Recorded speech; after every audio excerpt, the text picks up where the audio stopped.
For our story in the Battle of Mogadishu, we wanted to make sure we got the full scope of everyone involved, which meant we needed to travel outside of North Alabama. A photographer and I loaded up and we spent a week on the road, driving nearly 2,000 miles in nearly 30 hours across the southeast region. We started in Little Rock, down to Columbus, further south into Florida, and of course, our final interview was with Mike Durant in Madison. It's important to understand who you're hearing from in this piece. Mike Durant, 160th Black Hawk pilot, shot down and held captive. Norman Hooten, Delta Force soldier who went into the target building. Jeff Struker, an Army Ranger who led the ground Humvee convoy through the city's streets.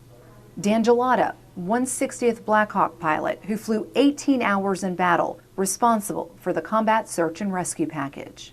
His wife, Jane Gelada, who's able to shed light on the conventional Army side of operations, as her unit was sent to Mogadishu to help restore hope.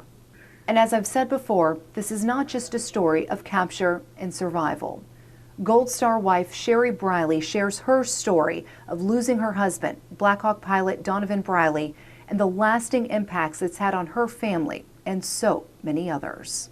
I want to thank you and your company for piecing this all together and trying to figure it out.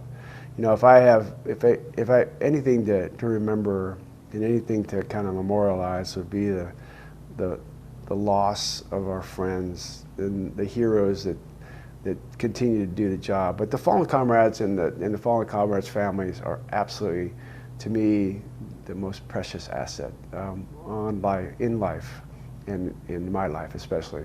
But I can't thank you enough for your time. I think it's important to remember them, you know, and to celebrate them for the men that they were.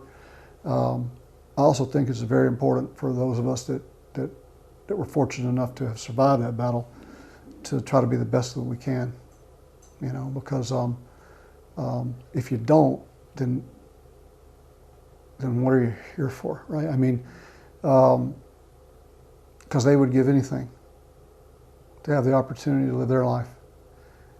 We have that opportunity. But I don't know a military family that hasn't been changed forever because of it, and this is one of the costs of our freedom. And that's why America deserves to know what the military family, what the spouse, what the family, what the children go through.